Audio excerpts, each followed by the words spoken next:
Well, hey guys, it has been a very long time. You'll have to excuse my croaky voice and if I cough throughout this video.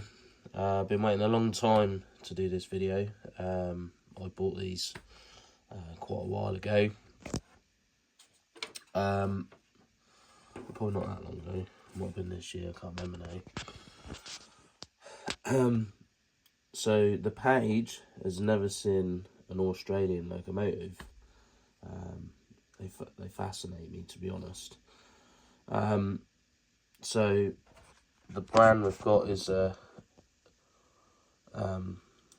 gonna try and pronounce it, Auscision, the leader in Australian model railways. So we're going to touch a little bit on this one. So for you guys in the UK that haven't ordered any of these or ever bought any, I actually bought an NR class, which is what this is. Very simple, NR66. So it's sort of self-explanatory, really, but not for all of them, just for this particular model. You got the BL class as well, so we'll get onto that later. Obviously these have come from Australia, so it costs a lot of money to come over here with import tax and everything. The box and packaging is very much familiar as what you see in the American market, the British market. The ice cube is sort of used everywhere. The box, there's no sorry, there's pictures of me and my door. There's no detail on the back, so no history of the locomotive, which isn't the end of the world, really. But if you don't know about Australian models, then obviously excuse me, you'd probably want to know the ins and outs. So obviously when it turned up and it had travelled all them thousands of miles, I thought, blimey, I got the wrong model. National Rail, that's not the one I ordered. But obviously they just use a generic picture, bit like old Horby boxes, front, but no rear, because if you look, like many American HO scale boxes, they have a picture of the actual loco. There we go. I know it wouldn't last long. 2 minutes and 40 seconds. So this is NR class diesel electric locomotive, NR66 Pacific National, Movember, blue and yellow, DC sound equipped. Okay, well, where do I start with this model? It is absolutely incredible. The detail on this thing is just something else. I don't even know where to start. The intricate detail on this thing. Obviously it's getting a bit dark because it's 9 o'clock at night. So we've got top lights, top running headlights and running boards. We've also got 2 little marker lights at the top as well. Absolutely fine detail there. We've got finely etched horns. I have counted 1, 2, 3, 5 at the top. There's a particular name for that horn, which is somewhere, I can't remember. That is written on here somewhere. It is a Cockham Sonics 5 chime air horn, short and long sound. So that is its particular name. We've got lovely cab detail. I have to say, I've had a lot of models over the years and lots of different manufacturers, American, British, Chinese, German, but I have to say these are amazing. Never seen anything like it. The wipers are so finely etched but so perfectly made. They just look so real. Unfortunately, you can't really see it in this light, which is a shame. I've sort of picked the wrong time to do it. Excuse me. So, moving down, cab detail absolutely amazing. We've got these rails down the side of the cab windows. We've got, when the camera focuses, There we go. We've got finely printed detail of NR66 on the side. And we'll just come back round to the front. So all the details are already pre-fitted on this model, which is really nice. As the description of the box, this is the Movember locomotive. I do believe it's still in service. I do believe it's still got this on the front, which is quite neat. I particularly picked this one because I just thought it was special. I'm not Australian, I know nothing about them, but I just thought it's the Movember locomotive, you know, maybe there's something special about it. So down here is your ditch lights. These flash when the horn is applied. Again, like an American locomotive, but I think they flash when the bell is operated. These lights, they have got a grill over them. So in a bit, when you see them flash, that's a grill over there to protect the lamp. That is the attention to detail, which I think's absolutely stunning. Nothing is loose in the box. This thing came all the way from Australia and nothing fell off. Alright, so scale trains, Hornby, Batman. This thing came all the way from China to... I'm ever so sorry, I'm being rude. Okay, so look and learn. This thing's amazing. Okay, so where do you start? We'll go down the side of this thing. It's just so much to look at. That's what I liked. I ordered 3. One of these and 2 other types, which we'll touch on in another video.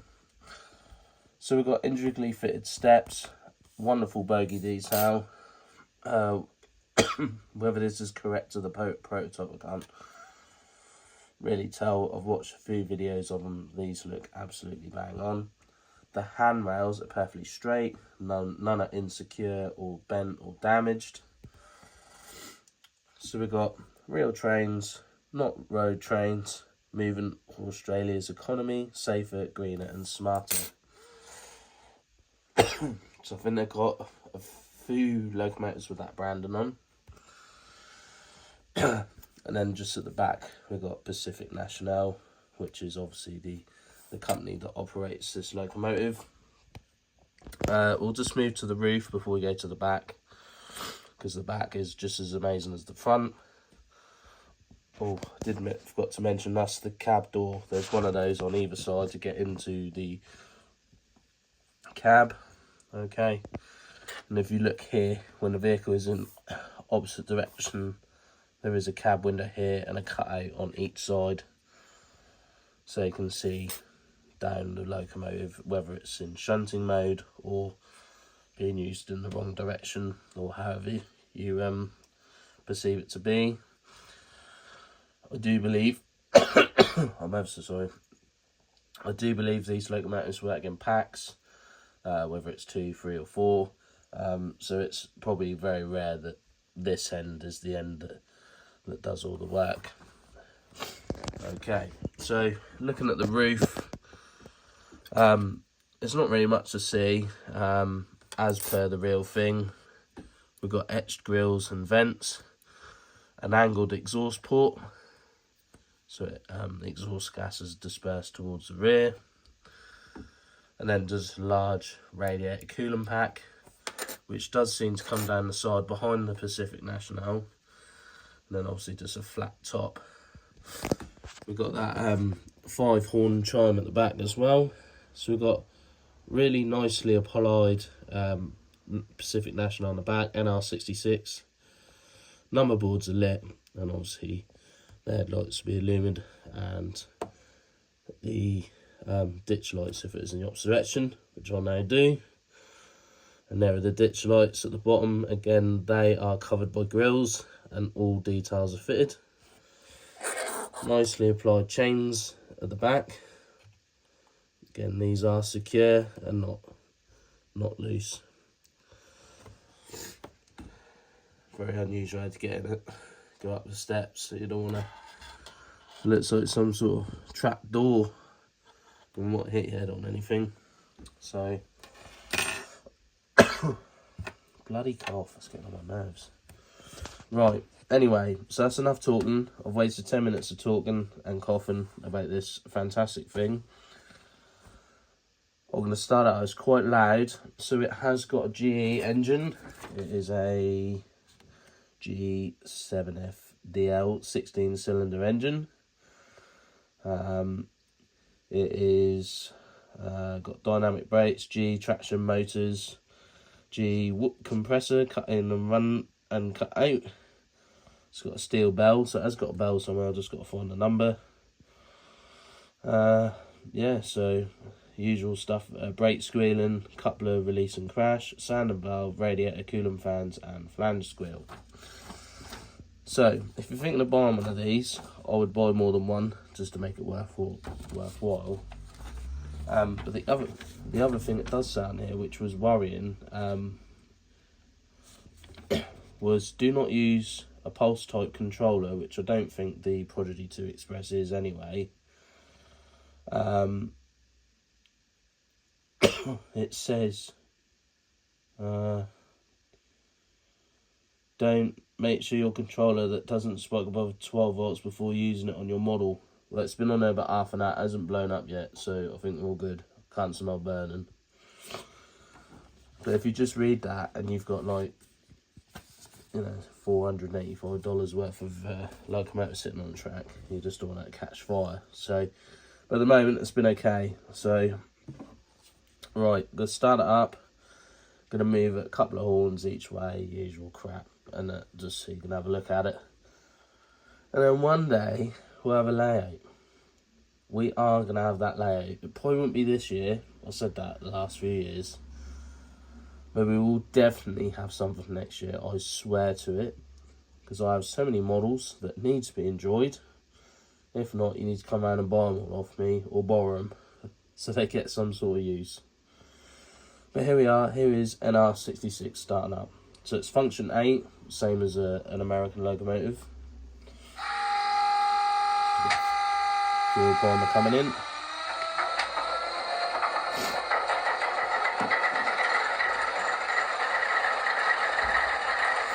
So they have got a noisy, rattly engine till it warms up. But it sounds something similar to like a GE U36 or a GE Dash. I think it is a similar engine.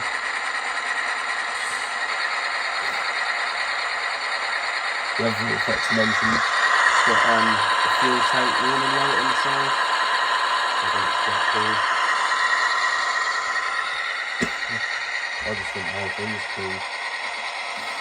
Right, so I'll just give it one tone and just look at the ditch lights. Just see if you can see them. Absolutely awesome. You can't really see it, but that is a grill. Okay. Right, I'm just going to go back towards that end for a minute. Just so we've got a bit of space. Okay.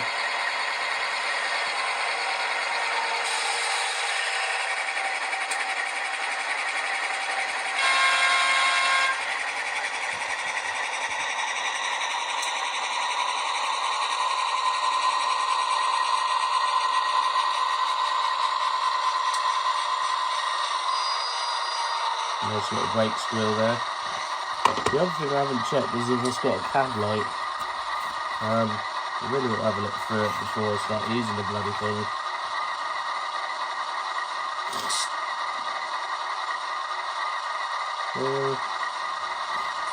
Okay.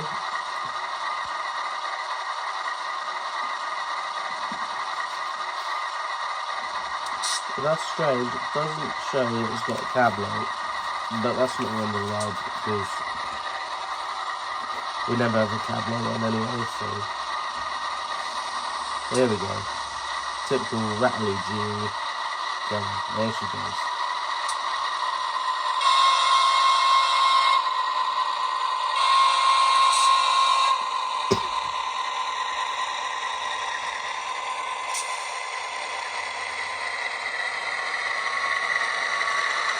Lovely smooth operation. typical freight locomotive. Slow. You can see the driver and the engineer in there. It's really nice.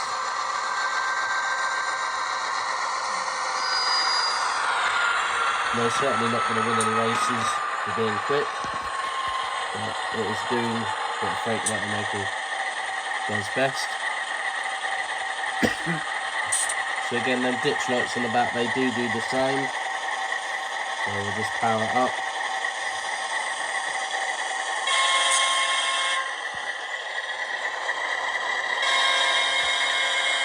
I think this thing's amazing.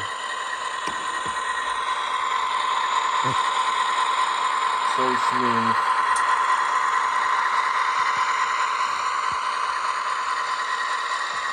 We have got some Pacific National rolling stock to go with it.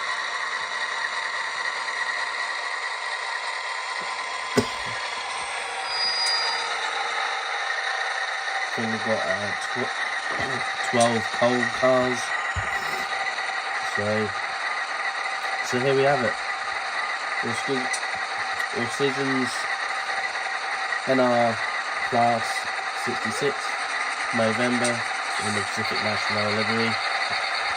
Stay tuned for our next video of a UGL C44-44 ACI in also Pacific National.